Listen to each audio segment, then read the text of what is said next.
Thank you, sir. Congratulations.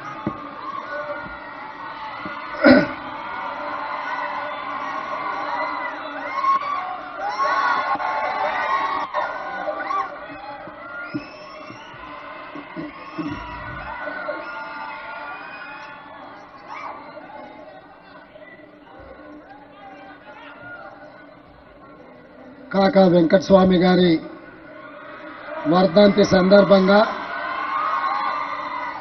Doctor BR Ambedkar కళాశాల పూర్వ విద్యార్థులందరూ కళాశాల సెక్రటరీ సరోజ గారి పర్యవేక్షణలో ఇంత మంచి కార్యక్రమాన్ని ఏర్పాటు చేసి పూర్వ విద్యార్థులనే కాకుండా ఈనాటి విద్యార్థులందరికీ ఒక స్ఫూర్తినివ్వడానికి బ్రహ్మాండమైన కార్యక్రమాన్ని ఏర్పాటు చేసి ఈ కార్యక్రమంలో మంత్రివర్యులు దుద్దిల్ల శ్రీధర్ బాబు గారు, మంత్రివర్యులు పొన్నం ప్రభాకర్ గారు, శాసనసభ్యులు విజయ రమణారావు, శాసనసభ్యులు రాజ్ ఠాకూర్ గారు, అదేవిధంగా వెంకటస్వామి గారి కుమారులు గడ్డం వినోద్ గారు, గడ్డం వివేక్ గారు, వారిద్దరిని చూసినప్పుడు నాకు రామాయణంలో లవకుశలను చూసినట్టుగా అనిపిస్తుంది.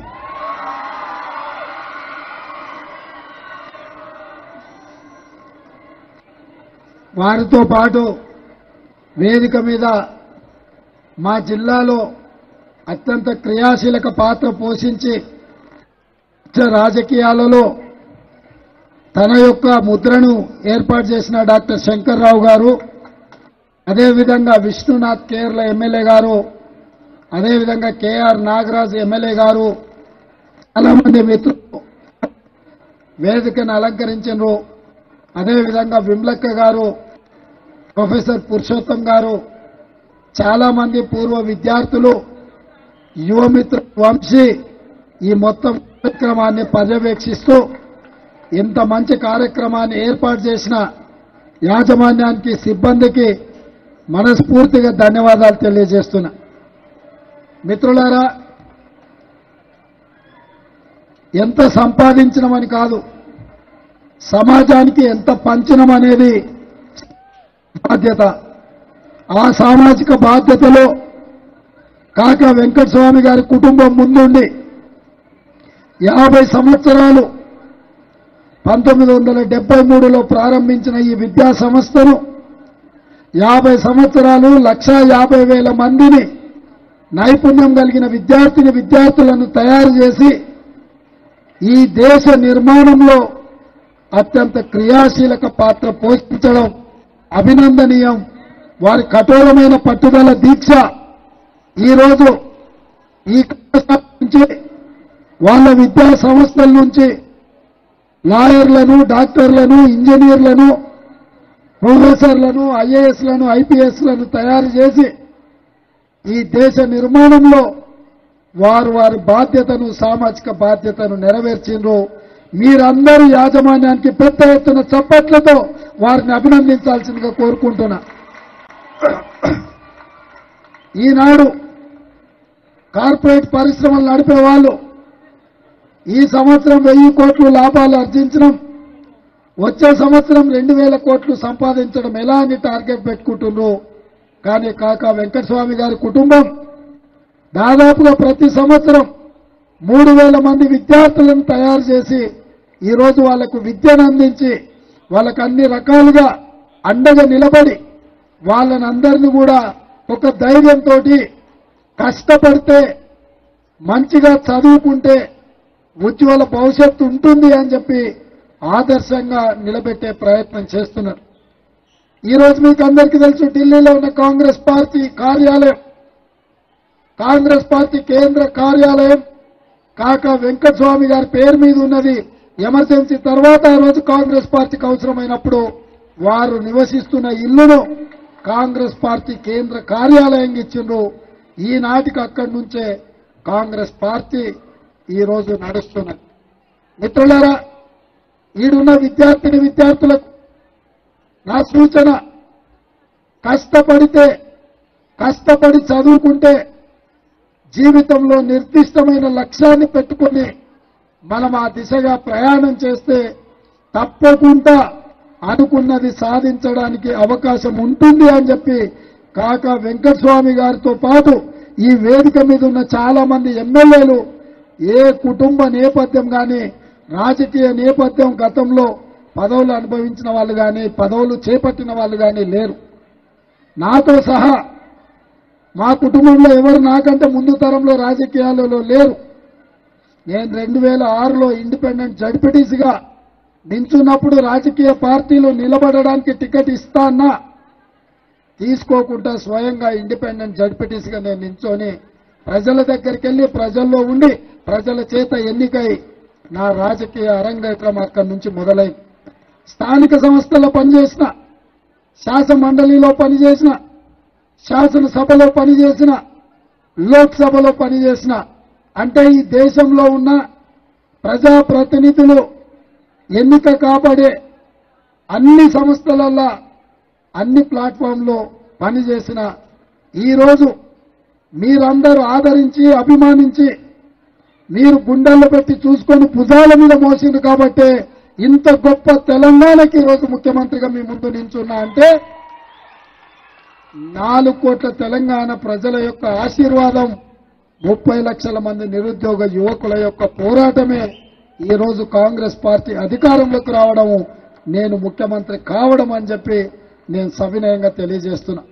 ఇదే కాకుండా నాయకత్వం శ్రీమతి సోనియా గాంధీ గారు, శ్రీ మల్లికార్జున్ ఖర్గే గారు కష్టపడే యువకులకు అవకాశం ఇవ్వాలన్న ఆలోచనతో ఎంతో మంది అనుభవజ్ఞులు ఉద్దండులు ఉన్నా వాళ్ళందరినీ సమన్వయం చేసి ఒక యువకుడికి అవకాశం ఇవ్వడం ద్వారా తెలంగాణ పునర్నిర్మాణంలో కాంగ్రెస్ పార్టీ క్రియాశీలక పాత్ర పోషిస్తుంది, దేశానికే ఆదర్శంగా నిలబడుతుందని ఒక విశ్వాసంతోని నమ్మకంతోని ఈ బాధ్యతనిచ్చారు. అందుకే ఈరోజు మా వేదిక మీద ఉన్న మంత్రులు పెద్దలు శ్రీధర్ బాబు గారు, పొన్నం ప్రభాకర్ గారు, మా శాసనసభ్యులు అందరం కూడా కఠోరమైన దీక్షతోటి ఈ తెలంగాణను దేశానికే ఆదర్శంగా నిలబెట్టే రాష్ట్రంగా తీర్చిదిద్దే పనిలో భాగంగా రోజుకు 18 గంటలు కష్టపడాలి అని చెప్పి ఈరోజు మేము ప్రయత్నం చేస్తున్నాం. ఈరోజు శాసనసభలో 119 మంది శాసనసభ్యులు ఉంటే 57 మంది నూతన శాసనసభ్యులు ఉన్నారు. 64 మంది కాంగ్రెస్ పార్టీలో గెలిస్తే 37 మంది మొదటిసారి ఎమ్మెల్యేలుగా ఎన్నికైన వాళ్ళు ఉన్నారు. అందులో ఈనాటికి కూడా ఆనాడు ఇందిరమ్మ ఇల్లు ఇచ్చిన ఒకే గదిలో నివసించే వాళ్ళు కూడా ఈరోజు ఎమ్మెల్యేగా ఎన్నికై శాసనసభలోకి వచ్చిండ్రు అని అంటే డబ్బులుంటేనే రాజకీయాలలో రాణిస్తామన్న అపోహలను పక్కన పెట్టండి. ప్రజల మధ్యలకు వెళ్ళండి, ప్రజల సమస్యలు తెలుసుకోండి, ఆ సమస్యల పరిష్కారం కోసం పనిచేయండి. తప్పకుండా డాక్టర్ కావాలన్నా, లాయర్ కావాలన్నా, ఇంజనీర్ కావాలన్నా, ఐఏఎస్ ఐపీఎస్ కావాలన్నా ఎంత కఠోరమైన దీక్షతో మనం చదువుకుంటామో, పోటీ పరీక్షలు రాస్తామో అంతే కఠోరమైన దీక్షతోని ప్రజా జీవితంలోకి రండి. ఎందుకంటే ఈ దేశం మనది, ఈ దేశాన్ని నిర్మించుకోవాల్సిన బాధ్యత మనది. మనం పాలకులం కాదు, మనం సేవకులం. ఈ ప్రజలకు నాణ్యమైన సేవలను అందించాల్సిన బాధ్యత మన ప్రజాప్రతినిధుల మీద ఉన్నది. ఈ వ్యవస్థను ప్రక్షాళన చేయాలన్నా, ఈ వ్యవస్థతోని ఒక మంచి పరిపాలన అందించాలి అనంటే బడుగు బలహీన దళిత గిరిజన మైనారిటీ మహిళల యొక్క ప్రాతినిధ్యం పెరగాలి. అందుకే ఆనాడు చట్టసభలలో ఎస్సీ ఎస్టీ రిజర్వేషన్లతో పాటు ఈనాడు మహిళా రిజర్వేషన్లు కూడా కాంగ్రెస్ పార్టీ ముందుకు తీసుకొచ్చింది. ఈ అవకాశాలన్నింటినీ విని ఈరోజు ఇక్కడున్న పూర్వ విద్యార్థులతో పాటు ఉజ్వల భవిష్యత్తు కోసం ఇక్కడ వచ్చిన విద్యార్థులకు వాళ్ళ తల్లిదండ్రులకు అందరికీ డాక్టర్ బిఆర్ అంబేద్కర్ కళాశాల యాజమాన్యం తరఫున మీకందరికీ అభినందనలు తెలియజేస్తూ మీకు అన్ని విధాలుగా వివేక్ వెంకటస్వామి గారు, వినోద్ గారు, సరోజమ్మ గారు, రమ గారు, యువమిత్రుడు వంశీ మీకు అన్ని రకాలుగా అండగా నిలబడతారు. రాష్ట్ర ప్రభుత్వంగా మా వైపు నుంచి ఏ సహకారం కావాలన్నా నిస్సంకోచంగా ప్రభుత్వం ముందుకు ఎందుకంటే అన్ని కార్యక్రమాలను ప్రభుత్వం నిర్వహించలేదు. శక్తి కలిగిన వాళ్ళు సామాజిక బాధ్యతతోని సమాజ నిర్మాణంలో ముందుకొస్తే మా ప్రభుత్వం భేషజాలు లేకుండా అన్ని రకాలుగా సహకారాన్ని అందిస్తుంది. ఆ సహకారం ఏ రూపంలో కావాలన్నా ఈ యాజమాన్యానికి కాంగ్రెస్ పార్టీ అండగా నిలబడుతుంది.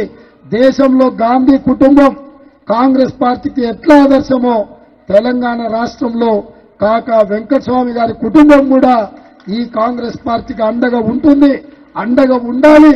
మనందరం కలిసి ఈ రాష్ట్ర నిర్మాణంలో ముందుకు సాగాలని తెలియజేస్తూ మీ అందరి దగ్గర సెలవు తీసుకుంటున్న మిత్రులారా.